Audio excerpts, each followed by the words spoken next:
होगी। और झारखंड में आज हम जिस मुद्दे पर बात करने वाले हैं वो मुद्दा है कल हुए चंपई कैबिनेट में जिन प्रस्तावों पर मुहर लगी है उसमें कुछ मुद्दे ऐसे हैं जिन्हें देखकर विपक्ष ये कह रहा है कि सरकार ये सारे फैसले आगामी विधानसभा चुनाव को देखते हुए ले रही है और ये लोक लुभावन फैसले हैं। इन फैसलों पर हम बात करेंगे कि क्या हैं वो मुद्दे जिन्हें लेकर विपक्ष ने कड़ी तल्खी जताई है। दूसरी तरफ विपक्ष के सवालों पर पक्ष ये कह रहा है कि ये कोई लोक लुभावन वायदे नहीं, ना ही कोई लोक लुभावन फैसले हैं, बल्कि ये वो चीजें हैं, ये वो फैसले हैं जो उन्होंने चुनाव से पहले अपने मैनिफेस्टो में शामिल किया था और अब धीरे धीरे उन्हें पूरा करने की बारी आई है। सुन लेते हैं पहले उन फैसलों को लेकर पक्ष विपक्ष की प्रतिक्रिया, फिर जुड़ेंगे अपनी सहयोगी रुचि से। सुनाइए जरा। कौन विभाग करेगा, उसके बाद विभाग अपना आगे बढ़ाएगा। अभी विभाग का तय है 200 यूनिट बिजली फ्री को लेकर कुछ अगला महीने से सब शुरू होगा। मंत्रिमंडल विस्तार की संभावना, वो सब हमारा गठबंधन की बात है। गठबंधन में विचार होने के बाद उसको हम लोग जल्दी करेंगे। कई पेंडिंग वर्क है दादा, उससे कब तक पूरा हो जाएगा? चुनाव कब तक नजदीक नहीं हो पाई है कई अभ्यर्थियों की, जिसमें यूडीएचडी है, आरसीडी है, जेई है, उनकी पुष्टि नहीं हो पाई है। ठीक है, उसको अभी आपका बहाली का प्रक्रिया हमारा शुरू हो चुका तेजी से, और वो जो भी आप बोलते हैं वो सब कभी हम लोग इस साल और ये 2-3 महीना सितंबर तक में बहुत ज़्यादा हम लोग नियुक्ति हम झारखंड सरकार में खेल विभाग में खेला हुआ है और खेले में कौन कौन शामिल है? सरकार के मंत्री, सरकार के वरिष्ठ नौकरशाह और दलाल किस्म के सत्ताधारी दल के पिछलकू लोग। और केवल खेल विभाग में खेला नहीं हो रहा है, जिस विभाग में आप हाथ डालिए वहां पर भ्रष्टाचार और भ्रष्टाचार का जनक आपको दिखेगा। और ये लोग दोनों हाथों से झारखंड को लूटखंड बनाने का काम कर रहे हैं। और अब चूंकि जहां हमारी सरकार है वहां हम कर सकते हैं, तो हमारे प्रभारी आदरणीय गुलाम मोहम्मद मीर साहब और हमने जाकर के अपने मुख्यमंत्री से ये दरखास्त किया था। और जो हमारे पूर्व मुख्यमंत्री हेमंत सोरेन जी ने भी पहले ये कदम उठाया था कि हमको जातीय जनगणना कराना है, जो उसमें बहुत सारी चीज़ें निहित है।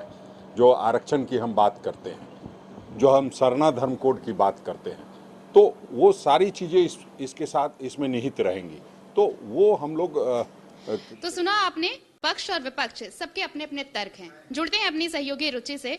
रुचि, देखिए कल कैबिनेट का फैसला आया, कई प्रस्तावों को मंजूरी दी कैबिनेट ने, लेकिन इन सब में कुछ ऐसे जो फैसले थे उन्हें लेकर अब विपक्ष सरकार पर निशाना साध रहा है। इनमें से दो चीजें हैं, आप देखिए, एक तो ये कि जो माननीयों के वेतन भत्ते में वृद्धि हुई है वो, दूसरा ये कि जातिगत सर्वेक्षण जिसकी मांग बहुत पहले से होती आ रही थी लेकिन अब सरकार ने इसे मंजूरी दे दी। सीधे सीधे विपक्ष ये कह रहा है कि सामने चुनाव है, उसे देखते हुए बहुत सारे फैसले ऐसे लिए हैं सरकार ने। हाँ बिल्कुल, देखिए विपक्ष का काम ही है, विपक्ष का काम होता है कि सकारात्मक दिशा में सवाल जो है वो उठाया जाए। तो ऐसे में देखिए जातिगत जनगणना जो है ये सरकार का ऐतिहासिक निर्णय कह सकते हैं, क्योंकि पिछले कई सालों से ये बातें उठ रही थी जातिगत जनगणना को लेकर के कि सरकार जनगणना कराए। देखिए इससे पहले याद होगा कि जब तेजस्वी प्रसाद यादव, जब वो डिप्टी सीएम थे उस समय तत्काल में, तो यहाँ पहुंचे थे और यहाँ वो उन्होंने हेमंत सोरेन से आग्रह भी किया था कि जातिगत जनगणना जो है वो कराएं ताकि एक जो उचित लाभ है वो लोगों को मिल सके। ऐसे में देखिए विपक्ष जो है लगातार सरकार पर सवाल खड़े कर रही है और वो यह कहती हुई दिख रही है कि जातिगत जनगणना जो है इतना आनन फानन में क्यों, ये साल भर पहले क्यों नहीं ये डिसीजन हुआ। देखिए जहां तक माननीय की भत्ता की बात की, तो इसमें तो विपक्ष के भी विधायक हैं और सत्ता पक्ष के भी हैं, तो दोनों को फायदा मिल रहा है। जैसे विधायकों के वेतनमान की अगर बात करें तो जो प्रेजेंट में मिल रहा है यानी कि 40,000 के बजाय अब 60,000 मिलेंगे, तो ऐसे में उन्हें जो है अब वेतन वृद्धि का लाभ जो है मिलेगा। लेकिन फिर भी विपक्ष इस पर भी सवाल खड़े कर रही है और यह कह रही है कि ये इससे बेहतर होता कि बेरोजगारी भत्ता पर ध्यान देते, महिला सुरक्षा पर, महिलाओं के लिए। राज्य में बहुत ऐसे मुद्दे हैं जिन पर अभी काम किया जाना बाकी था, उनको फोकस करने की बजाय सिर्फ माननीयों का भत्ता बढ़ा दिया गया। बिल्कुल आरती, सही कहा आपने। देखिए कई ऐसे मुद्दे हैं जो कि उन्होंने सरकार के मैनिफेस्टो पर ही ध्यान आकृष्ट कराया है और यह कहा है कि महागठबंधन के मैनिफेस्टो में जो वादे थे उसे पूरा करने चाहिए था। जरूरत होती तो वेतनमान जो है घटा लेते, लेकिन देखिए वो सदन के समय की बात को याद करते हैं। जब सदन के चल रहा था उस समय बीजेपी के ही विधायक जो है इसका समर्थन करते हुए देखे जा रहे थे। जब वेतन भत्ते में वृद्धि की मांग उठी थी तो वो समर्थन कर रहे थे। तो कई ऐसी चीजें पर ना बीजेपी के विधायक जो हैं वो बैकफुट पर दिखेंगे, क्योंकि उन्होंने ये मांग उठाया था और एक विधानसभा से कमेटी बनाई गई थी और उस कमेटी के सदस्य जो हैं वो प्रदीप यादव भी थे। क्योंकि जेवीएम से अभी भी उनकी गिनती जो है सदन के अंदर जेवीएम के विधायक के रूप में होती है, भले ही उन्होंने कांग्रेस पार्टी मामला चल रहा है अभी।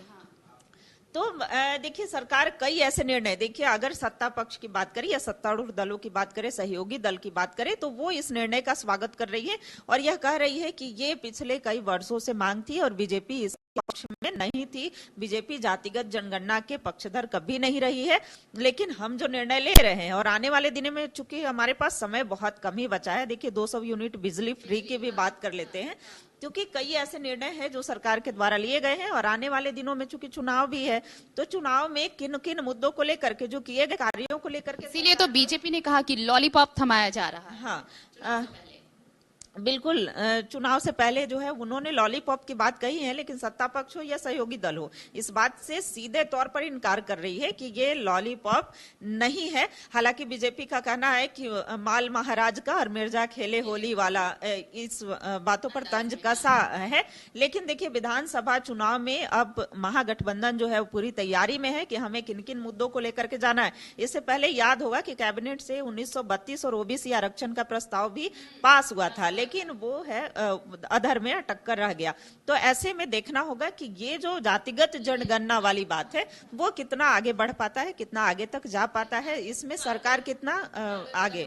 बिल्कुल, लेकिन इन सब के बीच रुचि एक सवाल ये भी तो है, मान लीजिए माननीयों का वेतन भत्ता बढ़ रहा है तो ऐसा थोड़ी है कि बीजेपी के विधायकों को फायदा नहीं होगा, उन्हें भी तो फायदा होने वाला है। विधायकों के वेतन भत्ते में बढ़ोतरी भी है तो चाहे वो पक्ष फायदा सभी को होना है, लेकिन उसके अलावा भी कई ऐसे फैसले थे जिनको फोकस किया जा सकता है। बिल्कुल आरती, देखिए जब सदन की कार्रवाई देख रही होंगी तो याद होगा कि विधानसभा में सदन की कार्रवाई के दौरान ही उन्होंने शून्यकाल में शून्यकाल के दौरान ये प्रश्न को रखा था, चर्चा रखी थी और भानु प्रताप शाही, जहां तक मुझे याद है कि भानु प्रताप शाही ने इसका समर्थन भी किया था। जो माननीय के वेतन भत्ते में वृद्धि की बात हो, चाहे वो मुख्यमंत्री की बात हो, मंत्री की बात हो, नेता प्रतिपक्ष की बात हो या फिर विधायकों की बात हो, तो उनके वेतन में भत्ते में वृद्धि हुई है, चाहे फिर वो ऋण लेने की बात हो या फिर कई ऐसे प्रोसेस होते हैं जिनमें वृद्धि की गई है और उसका फायदा सिर्फ सभी उठा रहे हैं। ऐसा नहीं है कि सिर्फ जेएमएम उठा रही है या कांग्रेस उठा रही है, राजद उठा रही है, ये सभी उठा रहे हैं।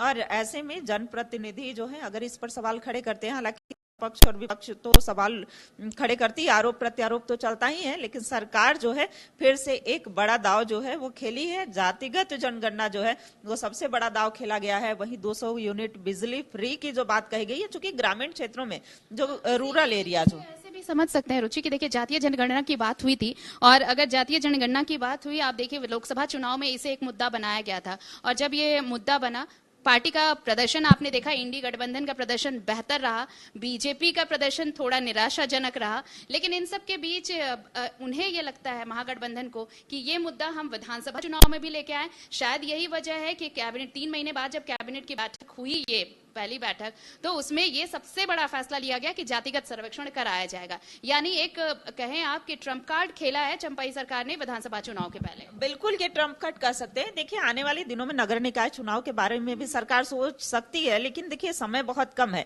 यूपी की तर्ज पर अगर बात करें, क्योंकि नगर निकाय का चुनाव अधर में लटका था और ऐसे में 3 महीने का समय जो होता है सफिशियंट होता है। 3 महीने में जो है जातिगत जनगणना करा करके, यानी ट्रिपल टेस्ट की बात, ट्रिपल टेस्ट करा करके और जो है निकाय चुनाव करा सकती है। तो ऐसे में जातिगत जनगणना की बात इन्होंने लाई है, तो देखना होगा कि क्या इस प्रोसेस को आगे कितना ले जाया जा सकता है।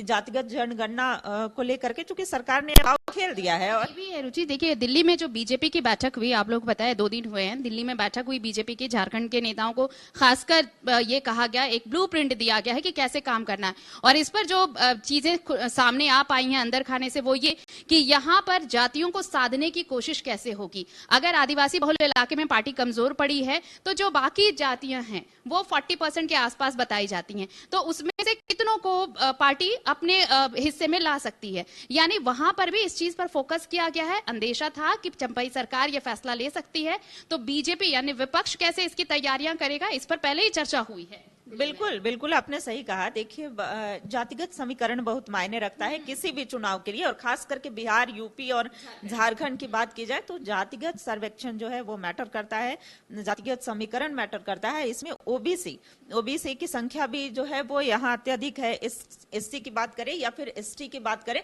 तो एससी, एसटी हो, ओबीसी हो, इन पर विशेष फोकस होता है किसी भी राजनीतिक दल का।